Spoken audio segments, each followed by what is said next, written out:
Bah, j'ai l'impression que t'as une démarche vachement bienveillante et pro, et du coup, bah, ça fait du bien parce que je pense que dans ce genre de pratique, il faut instaurer une relation de confiance avec les gens que tu suis.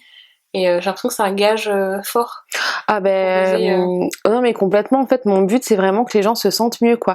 Ça me fait trop plaisir d'échanger quand je les vois voilà rire, parfois pleurer, ça arrive aussi mais bon c'est normal hein, enfin il y a pas de honte Ouais. à avoir, mais ça me procure tellement de bien, enfin c'est vraiment un échange, je pense que je leur fais du bien et je pense que qui me font du bien aussi. Et voilà, donc c'est vrai que de toute façon, je leur dis, hein, ça sert à rien de se revoir un mois après. Mais par contre, j'aimerais vraiment, comme je te dis, instaurer ce truc de coaching où je pourrais les suivre un petit peu tous les mois pour mettre en place des choses et voir comment ça fonctionne. Mais pour l'instant, j'ai pas le temps, donc je veux pas proposer des choses que je peux pas assumer en fait. Donc Hmm. pour l'instant, c'est comme ça. Et puis quand je pourrai faire plus, je le ferai. Ok, génial.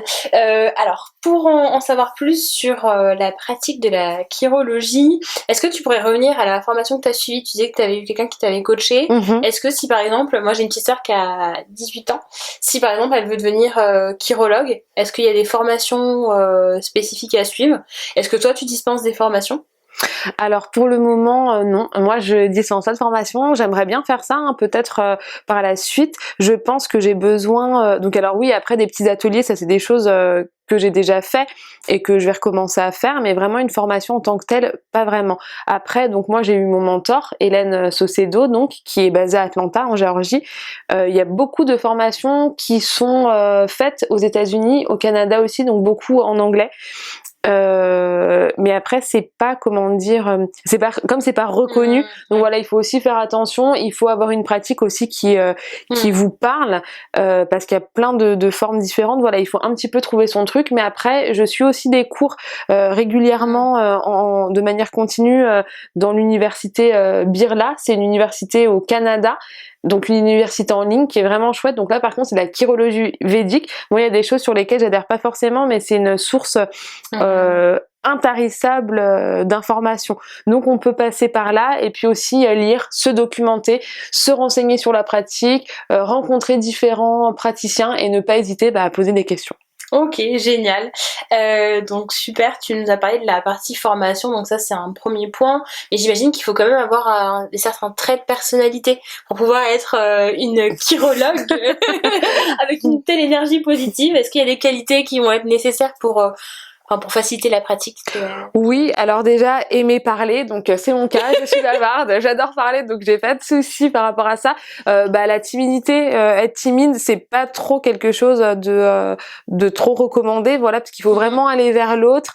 Il faut vraiment, parfois on peut aller chercher les informations et puis savoir mettre les gens à l'aise aussi et vraiment avoir un bon fond. Donc je ne dis pas que je suis la meilleure personne qu'il y a sur Terre, mais vraiment avoir envie d'aider sincèrement, avoir envie de découvrir l'autre et puis savoir écouter aussi, ça fait vraiment partie des qualités d'un chirologue. Et ah oui aussi l'observation, bien observer voilà les mains et puis être quand même aussi méticuleux hein, parce que la chirologie il y a énormément d'informations à intégrer, à comment dire, à assimiler et à pas oublier parce que tel signe plus tel signe ça peut vouloir dire ça, mais attention s'il y a un autre signe dans la main ça va changer le message, donc être assez méticuleux dans la pratique et un peu organisé. Mais si on n'est pas trop organisé c'est pas grave, moi je suis pas trop organisée mais on y arrive quand même. Et t'as parlé tout à l'heure, avant qu'on commence à tourner, tu m'as indiqué que t'avais une pierre de lune. Oui. Qui permettait notamment de te protéger un petit peu des ondes négatives.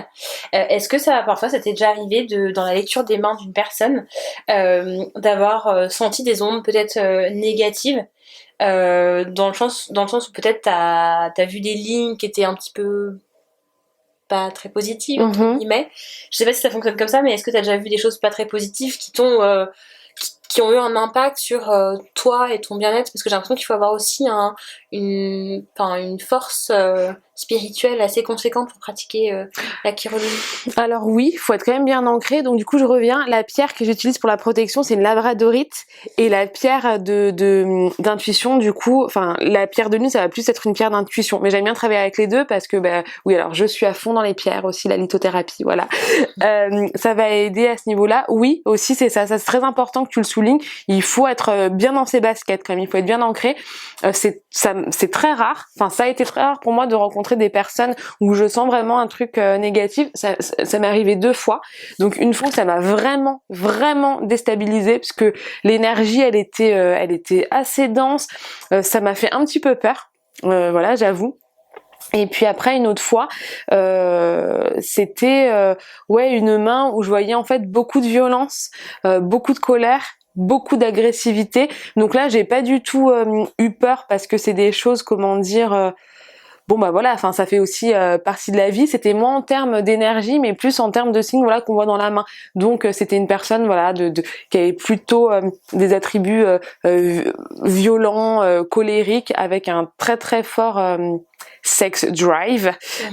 C'était un homme, mais bon, tous les hommes n'ont pas des mains comme ça, bien sûr. Donc voilà, après on en a un petit peu discuté, on a un peu vu. Voilà, après je vois aussi il y a des personnes. Donc cette personne-là, on a pu en discuter, on a pu mettre des mots dessus. Après, la personne dont je parlais précédemment, avec ce côté comme ça dans la main, ça a été très difficile de mettre en place un dialogue. Donc j'ai vu que même pour moi, c'était assez étouffant, assez anxiogène.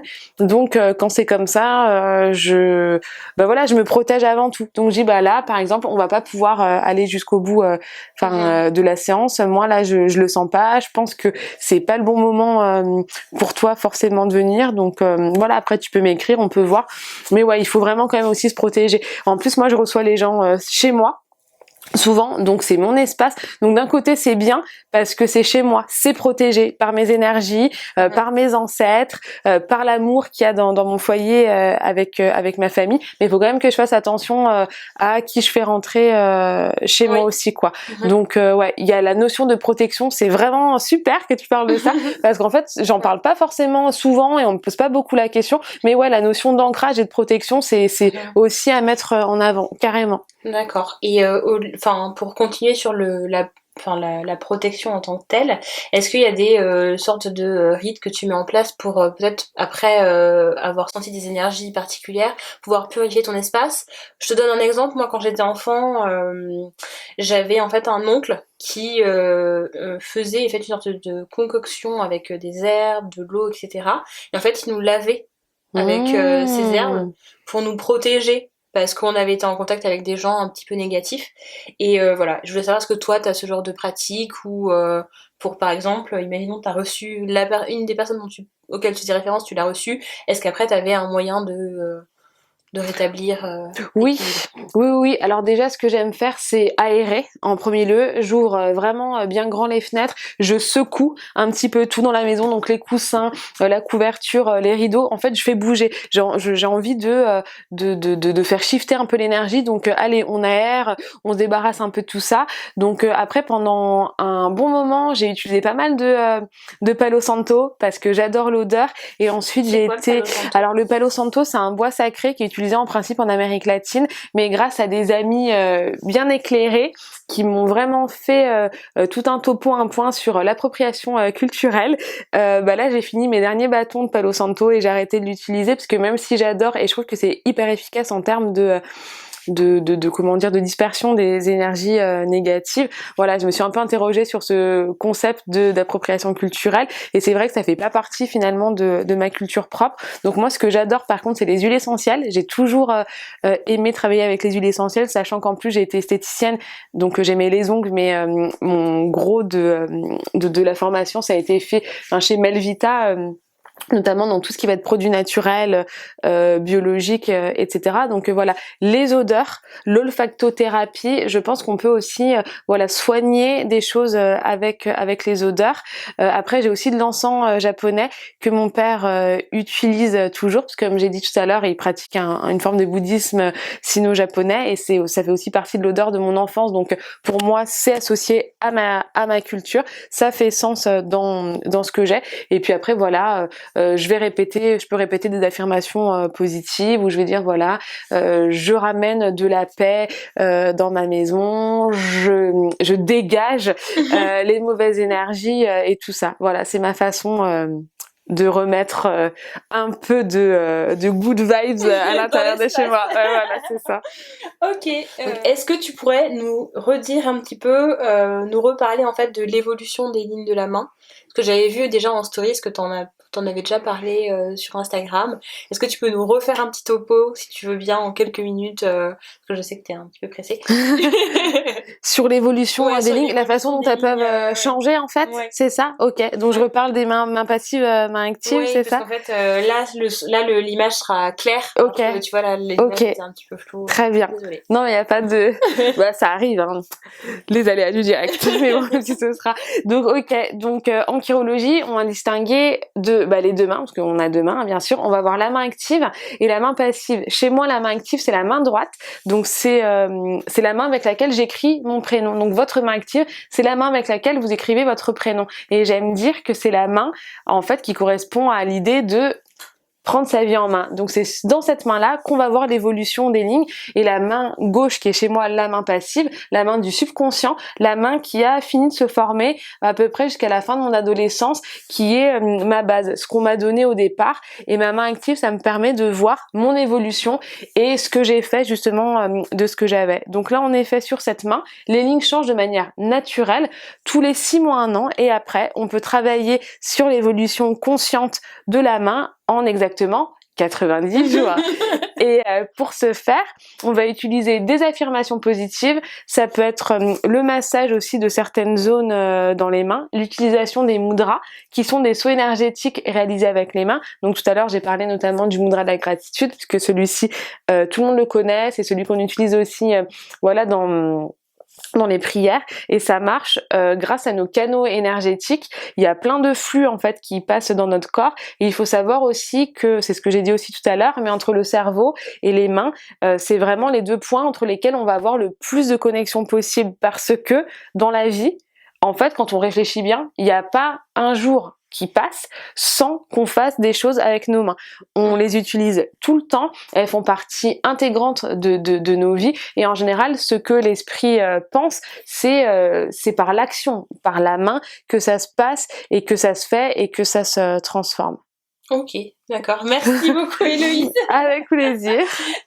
Alors du coup, pour continuer dans l'interview, je sais que tu m'as expliqué que les séances de chirologie, c'était très intime. C'est pas des choses que tu peux filmer, ouais. Ce que je peux totalement concevoir. Est-ce que tu pourrais nous mimer le déroulé d'un de tes rendez-vous? Ouais. Voilà, nous expliquer comment ça se passe, sans nous donner trop de détails, parce qu'il faut que ça reste effectivement confidentiel pour les gens que tu vois, mais voilà, juste pour nous expliquer ton processus. D'accord. Du coup, je vais parler de ma lecture de base, qui est la lecture main-sage, qui va permettre au consultant ou à la consultante d'avoir une espèce de clarté, une vision d'ensemble en fait sur sa main, une étude psychomorphologique comme je disais tout à l'heure. Donc je la fais monter chez moi, et du coup je propose toujours une tisane, quelque chose à boire. Donc ça, c'est très important. On va procéder dans un premier temps à l'ancrage des mains, donc c'est-à-dire que j'ai un rouleau encreur avec de l'encre. On va relever l'empreinte. Donc je m'intéresse particulièrement à la main active. Donc je vais juste prendre la main active, j'ai relevé l'empreinte de la main active. Je vais relever les empreintes digitales, donc des deux mains sur les bouts des doigts. Elle se lave les mains, j'installe, et la première chose que je fais, c'est demander au consultant, à la consultante, de secouer les mains. On secoue les mains, pourquoi? Parce que nos mains vont accumuler des tensions. Nos mains, ce sont comme des antennes en fait qui vont faire la jonction entre mon monde intérieur et le monde extérieur. C'est par les mains qu'on expérimente le monde. Quand on est tout petit, le toucher, c'est un des premiers sens qui va se développer, sachant qu'en plus notre plus gros organe, c'est la peau. Les mains, forcément, c'est vraiment la chose, une des choses centrales dans nos vies. Donc voilà, je demande aux personnes de secouer les mains. Déjà, en principe, on ressent un bien-être immédiat. Ça fait du bien, on relâche les tensions. Là, ici, au niveau du canal carpien des doigts, parce qu'on pense pas assez en fait à ses mains. On a plein de tensions, voilà, si on se masse un peu les mains, voilà, ça fait tout de suite du bien. Donc voilà, je vais demander ça. Puis puis je leur demande de mettre les mains en l'air. Ce n'est pas un hold-up, hein, haut les mains, mais bon, voilà, on met les mains en l'air, ça me permet de voir un petit peu les doigts, la forme des mains, et du coup après j'ai une petite fiche où là je vais commencer à procéder à l'analyse des mains, donc noter, et j'aime bien dire que c'est comme une carte au trésor, c'est-à-dire que bon voilà, j'écris au fur et à mesure, mais après je fais des flèches, on retourne derrière la page, on va derrière. Pourquoi? Parce que ça permet après au consultant et à la consultante de se replonger dans la séance qu'on a eue. Si c'est trop facile, trop bien écrit, bon voilà, ça suit à la ligne, ça ne contraint pas la personne à se replonger dans l'état dans lequel elle était avec moi pendant la séance. Alors que là, bah voilà, il va y avoir des flèches, on va retourner, ça va faire sens. Ah bah oui, on a parlé de ça à ce moment-là, je me souviens de ce moment-là. Ça permet aussi, voilà, vraiment de se replonger à l'instant précis de l'expérience. Et puis une fois que c'est fini, enfin que j'ai fini de faire cette première analyse, on va procéder à un tirage de cartes mudra. Donc les mudras, j'en parlais tout à l'heure, les soins énergétiques. Là, on va travailler avec l'énergie du moment à la fin de cette séance, les choses qu'elle a appris entre guillemets sur elle ou qui lui ont été révélées ou confirmées dans des traits de personnalité. Elle va réfléchir, elle va ressentir les choses qu'elle aimerait changer, améliorer, et on procède au tirage de cartes mudra. Donc là, c'est 1 à 3 cartes qu'on va tirer et qui vont lui donner un mudra particulier qui pourra ou pourront, selon combien elle en utilise, travailler un petit peu sur ce qu'il faudrait, voilà, parce qu'il n'y a jamais rien qui est fixé, transformer. Et ensuite, une fois qu'elle part, bon bah, on échange nos emails respectifs, et puis sous une vingtaine de jours, je lui envoie un complément d'analyse où là, je vais vraiment analyser en détail les lignes de sa main active avec tous les signes particuliers, parce que c'est vraiment long, donc ça, on n'a pas le temps de le faire en one-to-one, et puis voilà. Oh, d'accord.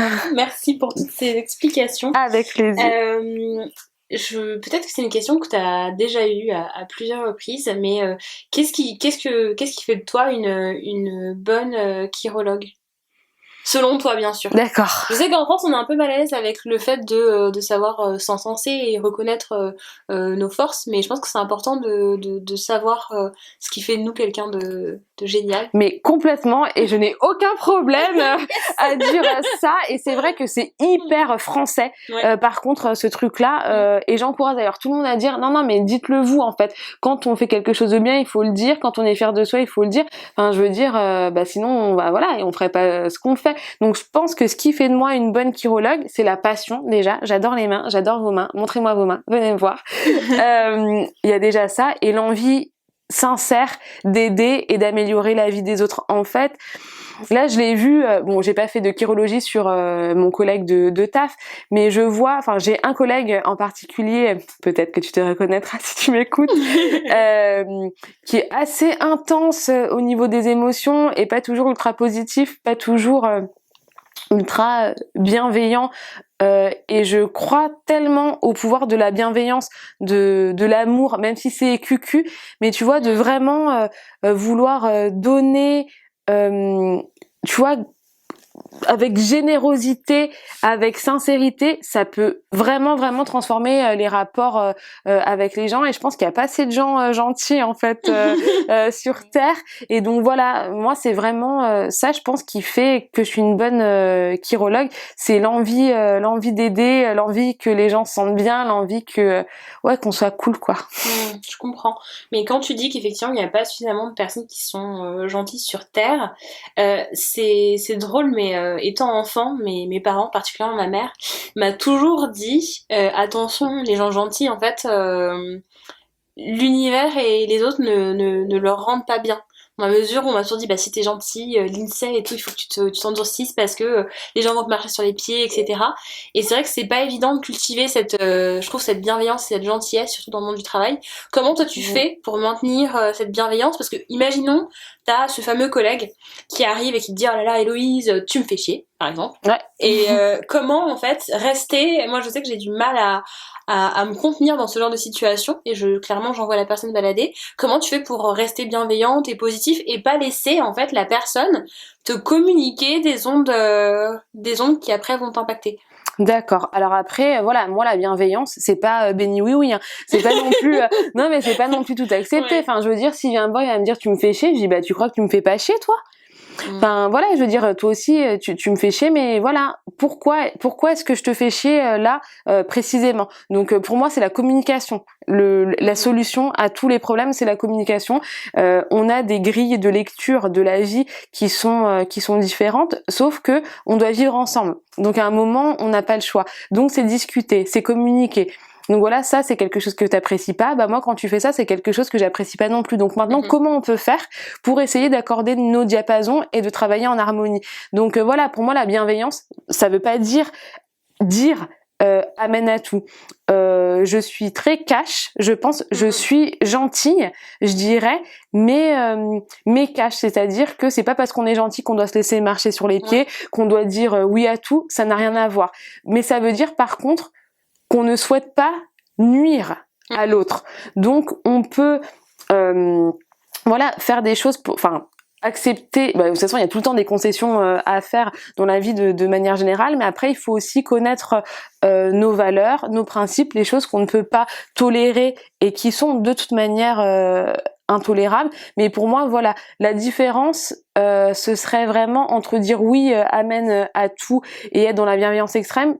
Je le vois plus la bienveillance comme ne pas nuire à l'autre. C'est plus ça, tu vois, ne pas souhaiter du mal, parce que t'as des collègues, enfin si on parle de l'univers de travail, qui vont pas hésiter à faire des crasses, et puis souvent sur des choses complètement infondées. Pour moi, nuire, c'est l'exact contraire de la bienveillance. Après, on peut tous être dans des moods différents, on a tous le droit d'éprouver de la colère, de la lassitude, tu vois, mais en fait pour moi voilà, vraiment la différence c'est l'opposé pour moi de la bienveillance, c'est vraiment la nuisance. D'accord, ok, oui, c'est vrai, effectivement. J'avoue que j'ai peut-être fait un amalgame entre le fait d'être vraiment gentil et, comme tu dis, être béni oui et être bienveillant. Et là, je saisis bien la nuance qu'il y a, c'est-à-dire que malgré, entre guillemets, une sincère gentillesse que tu vas avoir, tu sais quand même te protéger et tu vas pas te laisser faire non plus. Ah non, pas du tout, pas du tout. Mais mon seul but, voilà, c'est quand je vais rentrer, par exemple, en conflit avec quelqu'un,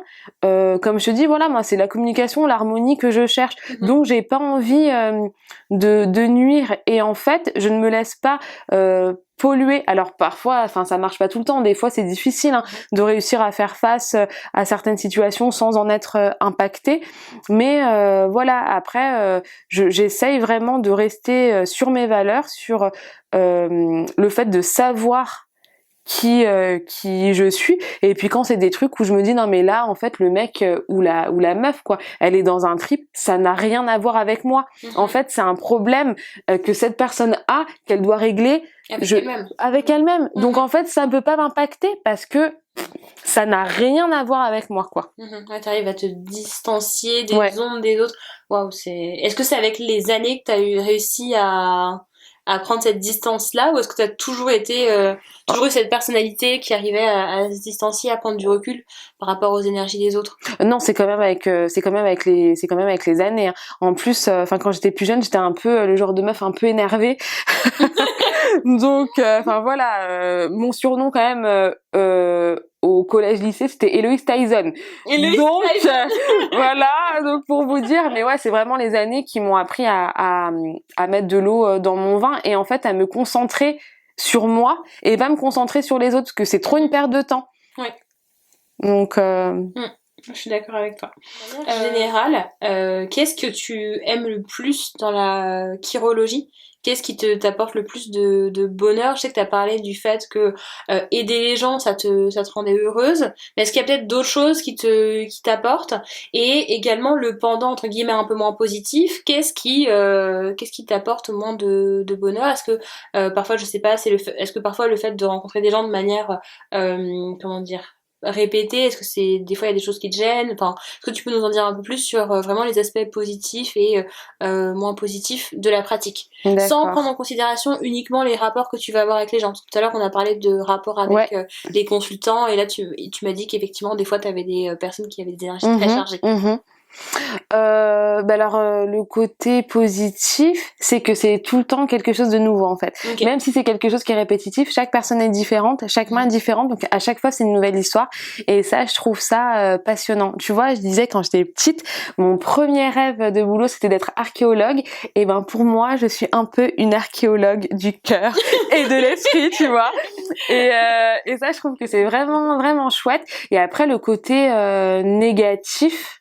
Bah en fait c'est quand je dois faire la rédaction tu vois des trucs ça tu vois j'adore le moment et ça parfois ouais rédiger mettre en page en forme ça me saoule un peu et après aussi il y a le côté bah tu vois enfin faut faire sa promotion donc notamment moi je suis active enfin j'essaie d'être active sur Instagram donc des fois voilà la création de contenu parce que comme je dis bah j'ai une famille j'ai un mec j'ai des gosses j'ai un autre taf j'ai une gerbille et voilà parfois ça met quand même du temps ça met quand même du temps donc ouais parfois j'aimerais bien pouvoir faire ça et que tout soit fait donc c'est le vrai côté négatif pour moi de la pratique en fait. Ok.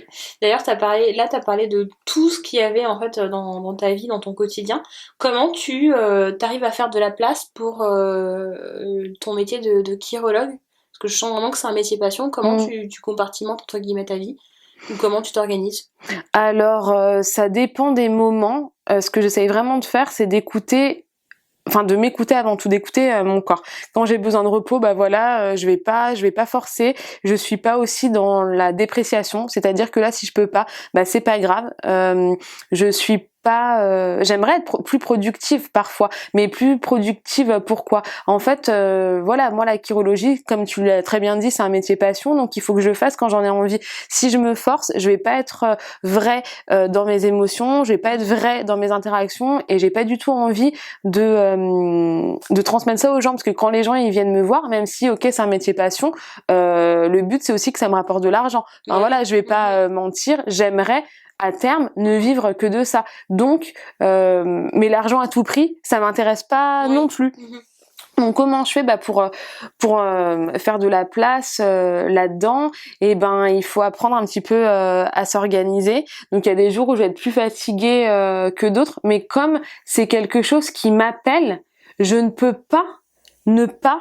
le faire. Enfin, c'est quelque chose qui m'attire tellement. J'ai un appel tellement fort que de toute façon, voilà, il faut que je fasse. Donc il y a des mois où je vais être plus active, il y en a d'autres où je vais l'être moins. Et puis c'est comme ça. Il faut que j'accepte ce que je ne peux pas changer pour le moment. Après, comme je dis, voilà, j'aimerais bien trouver un mi-temps en day job parce que c'est quand même le côté alimentaire, mon day job. Là, je travaille dans la restauration, même si j'aime bien. J'aimerais bien avoir plus de temps pour me consacrer à la pratique de la chirurgie. Donc voilà, je jongle. C'est vraiment, ça dépend des mois, ça dépend des semaines. J'essaye de faire mon mieux sans me mettre trop de pression. Trop de pression, d'accord. En fait, c'est accueillir un petit peu comment tu te sens et ton environnement également. Ouais. Ok, d'accord, moi je comprends très bien. Et par rapport à ta pratique, à ton day job, comme tu dis, est-ce que c'est toujours en fait ce auquel tu faisais référence au tout début où tu disais que tu étais chef vegan ou enfin qu'est-ce que tu fais dans la restauration? Alors au départ donc j'étais chef vegan en effet dans un restaurant puis j'ai été débauchée par la boîte dans laquelle je travaille mais en fait les patrons pour qui je travaillais enfin qui m'ont débauchée ont revendu. Donc là, je travaille pour d'autres personnes. Et là, après, c'est vrai que je suis pas ultra satisfaite au niveau de la créativité parce que je me retrouve à faire tu sais, des plats avec tu sais, de la saucisse, des grosses viandes et tout, des trucs en sauce. Donc c'est pas forcément ce que je kiffe.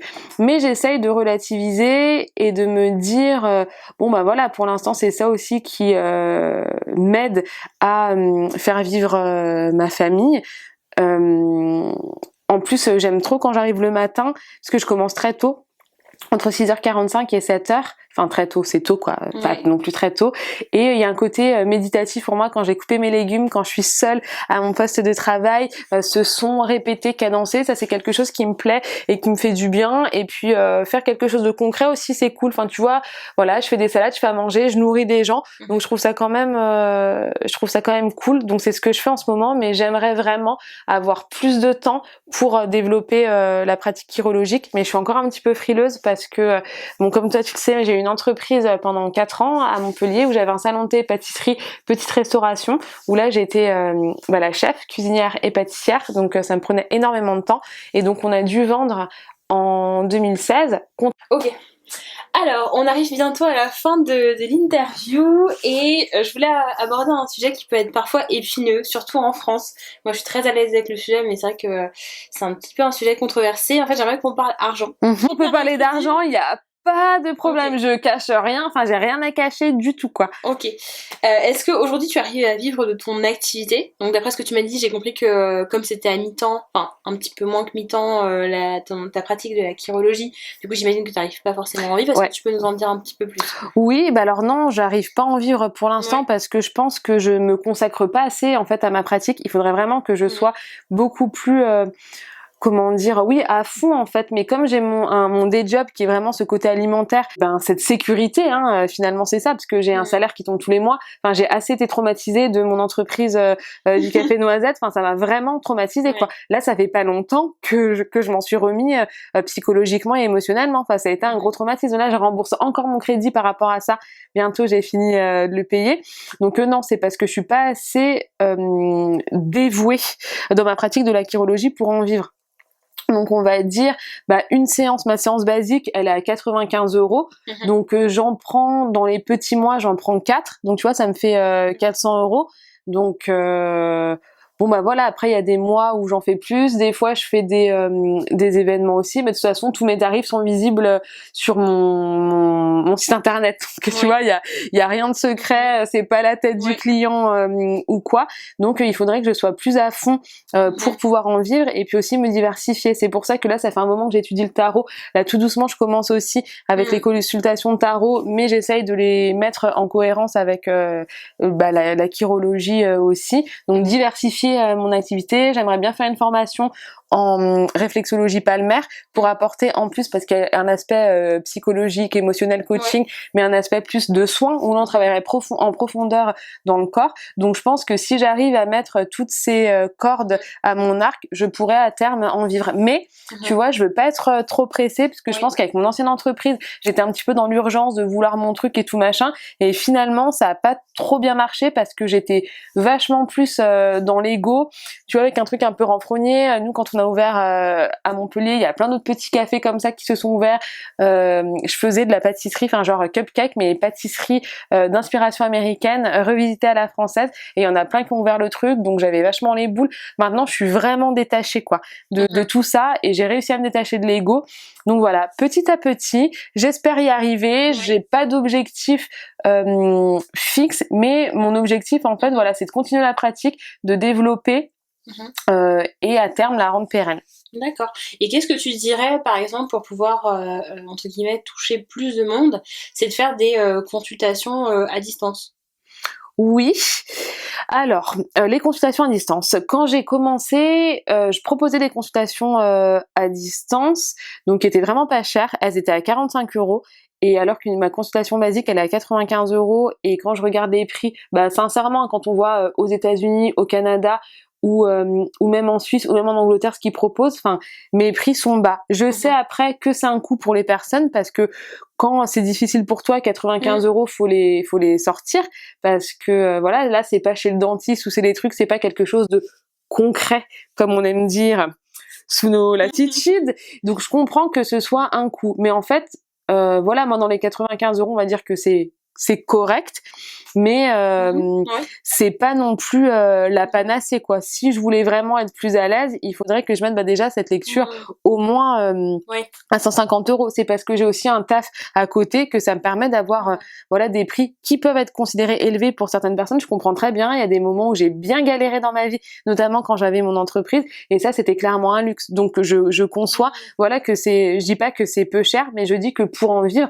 c'est quand même compliqué, quoi. Et donc les lectures à distance, en fait, elles étaient vraiment pas chères, parce que je me disais, voilà, je vais les mettre comme ça au départ, je savais pas trop comment mettre mes prix en place, mais finalement, le fait de ne pas voir les gens, de ne pas interagir, les lectures, c'était beaucoup plus compliqué, et ça mettait beaucoup plus de temps d'analyse. Donc là, j'ai remis les lectures à distance en place, elle est à 130 euros, donc c'est plus cher que la basique quand on est en one-to-one, mais c'est plus cohérent par rapport au temps que ça me prend, parce que il faut voir, voilà, on se voit, on se rend compte, ça dure 1h30, il y a c'est quand même de l'énergie, parce que voilà, je parle, je suis concentrée à 100% sur la personne, et puis après, il y a l'analyse de derrière, qui est au minimum de 3 heures, sans parler de la rédaction, de la mise en page et tout ça, quoi. Donc oui et non. Après, il y a beaucoup de gens qui me disent oui, mais pourquoi tu fais pas des formations en ligne, des machins, tu vois, ça c'est de l'argent qui travaille tout seul. Je sais pas. Peut-être qu'un jour je le ferai. Pour l'instant, c'est pas du tout dans ma vision des choses. Mais par contre, j'aimerais bien écrire un livre. Donc voilà, je suis en train de travailler sur ma note d'intention. On verra où ça mène. Génial. Et qu'est-ce qu'une note d'intention? Alors une note d'intention, oui, parce que je fais genre une note d'intention, mais en fait avant je savais pas du tout ce que c'était. En fait, note d'intention, c'est quand tu vas dire un petit peu ce que t'aimerais mettre dans le livre, en fait, tout simplement. Voilà. D'accord. Ok. Et comment tu fais pour... est-ce que t'as pas peur qu'en faisant cette note d'intention et en la partageant, la structure de ton livre te soit piquée, entre guillemets? Je dis ça parce que j'ai entendu parler de plein de cas où apparemment l'histoire de... comment ça s'appelle? Du Seigneur des Anneaux, ou de d'autres livres hyper connus aurait été volée à des auteurs qui étaient moins connus. Est-ce que t'as pas... Enfin, comment tu protèges...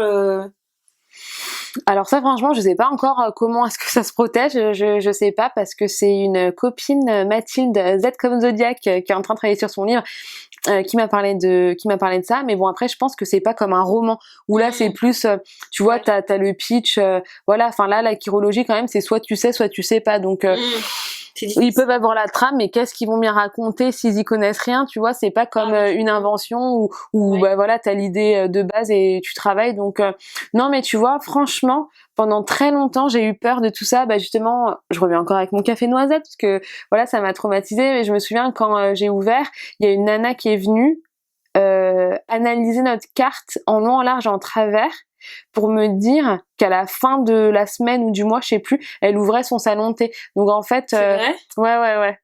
Mais alors après, ce qu'on peut, entre guillemets,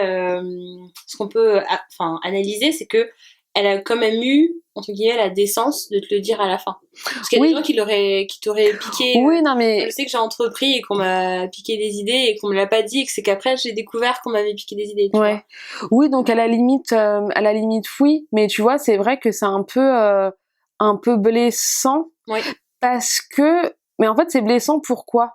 C'est blessant parce que j'avais peur. J'étais vachement dans la peur, et même si parfois je suis un peu frileuse, j'ai vraiment, sincèrement, l'impression de m'en être libérée. C'est-à-dire que maintenant, voilà, les gens vont me poser des questions sur ma pratique, je vais répondre. Il y a pas de souci. Tu veux devenir chirologue? Bah, tu peux faire ci, ça, ça. Tu veux un bouquin? Lis ci, ça, ça. J'ai plus peur dans le sens où, en fait, je pense que chacun a son approche, chacun a sa pratique. Il y a cette espèce de sensibilité propre à chacun, et je me suis vraiment libérée de ça. Donc en fait maintenant, voilà, je le prends sans ego. Je me définis pas par rapport à ma pratique. Je ne suis pas mon nombre de followers. Je ne suis pas comment dire ma popularité. En fait, je suis pas tout ça. Je le fais parce que ça me fait du bien et parce que j'ai envie de faire du bien aux autres. Donc si c'est 3 personnes, c'est cool. Si c'est 30, tant mieux. Si c'est 300, super. Mais en fait, c'est le résultat en soi individuel qui m'importe plus. Oui. Voilà. Mais en fait, j'ai l'impression que t'as pas du tout. J'ai entendu un TED Talk plutôt sur ce dont tu parles, c'est-à-dire le fait de pas avoir une scarcity mentality. En gros, de pas avoir une mentalité dans laquelle tu penses en fait qu'il n'y a pas suffisamment de place pour tout le monde, et qu'en fait maintenant chacun a sa pierre à apporter à l'édifice. Ouais. Donc, mais c'est vrai qu'en France on a tendance à protéger pas mal ce qu'on fait. D'ailleurs par exemple je vais interviewer, je voulais interviewer une fille en fait qui fait, enfin qui est influenceuse professionnelle pour montrer comment elle s'en sort, comment elle le vit, etc. Et après j'ai le sentiment qu'elle s'est un peu braquée parce que peut-être qu'elle s'est sentie menacée, alors que pas du tout, j'ai aucun follower ou quoi que ce soit. Mais j'avoue qu'à l'avenir j'aimerais bien pouvoir être uniquement sur les réseaux sociaux et vivre de ça et interviewer 1000 personnes différentes. Mais la personne s'est totalement braquée, tu vois. Je me suis dit c'est dommage parce qu'au final on fait pas du tout la même chose. Elle est dans la beauté, moi c'est dans la reconversion et le parcours professionnel. Donc, mais ouais, mais c'est vrai que je comprends dans un sens parce qu'en fait, quand t'as peur, quand tu te sens en insécurité, finalement, ouais, tu te méfies en fait. Tu te méfies de l'autre, des autres. Bon, après, j'ai eu de très très mauvaises expériences quand j'ai entrepris justement. Enfin, avant d'avoir mon café noisette, j'étais auto-entrepreneur. On travaillait avec mon ex-mari où il a fait rentrer des gens dans nos vies que je sentais pas. En fait, on nous l'a fait à l'envers, etc. Mais il y a aussi voilà cette part d'intuition à qui tu peux faire confiance et qui tu peux pas faire confiance. Mais en fait, on se sent tellement mieux une fois qu'on est libéré, justement, tu sais, de ces peurs. Enfin, d'être un peu plus en acceptation avec le flow de l'univers, enfin un peu plus laisser les choses. Et en fait, moi, je remarque que depuis que j'ai commencé High Five, et ben c'est ce que j'ai fait et ça m'a apporté que du positif. Et je suis trop reconnaissante pour ça, quoi. Donc même si après j'ai des moments de stress et tout, parce que tu vois, tu te réveilles la nuit, t'as les yeux ouverts, tu te dis ah mais putain, mais au secours. Voilà, ça m'arrive toujours. Hein. Je dis pas que je vis sur un nuage, j'ai atteint l'état de Bouddha. Non, tu vois, c'est pas ça. Mais je suis plus peace. D'accord, ok. Et d'où vient Est-ce que tu peux nous expliquer l'origine du nom High Five? Parce que je me suis posé la question, et là, comme t'en parles, et que tu dis que ça t'a apporté que du bonheur, comment t'as trouvé ce nom et... Alors, c'est hyper drôle parce que quand je cherchais un nom, d'abord, j'ai commencé par ma page Instagram avant toute chose, tu vois, j'ai commencé par là, j'ai commencé petit. Et en fait, on était dans le train avec mon frère, ma mère, mes filles, mon beau-père, une de mes cousines, enfin plein de familles, parce qu'on allait à un mariage d'une autre personne de la famille. Et je dis ouais, j'ai besoin d'un nom et tout. Donc c'était marrant parce que tout le monde y allait de son nom. Alors je sais pas, ma mère m'avait sorti magnifique. Tu vois des trucs comme ça, bof, magnifique. Mon oncle c'était Nano Mano, donc petite main machin. Et j'ai dit non mais je sais pas. Enfin tu vois, je trouvais pas un truc. Et j'ai dit franchement pourquoi pas.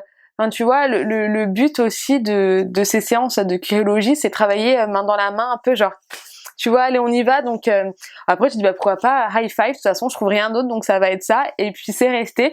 Et mon frère qui travaille dans le graphisme etc, enfin il fait du branding et tout, il me dit non mais de toute façon ton truc c'est nul et tout. Et franchement tout le monde me dit que c'est bien, tout le monde dit que voilà que ça leur plaît, donc je suis trop contente et c'est resté et voilà.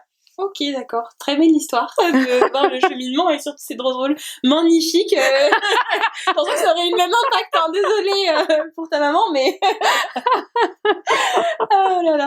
Pour conclure sur notre interview, est-ce que tu aurais des conseils pour ceux qui nous regardent et qui aimeraient se lancer? Alors, oui.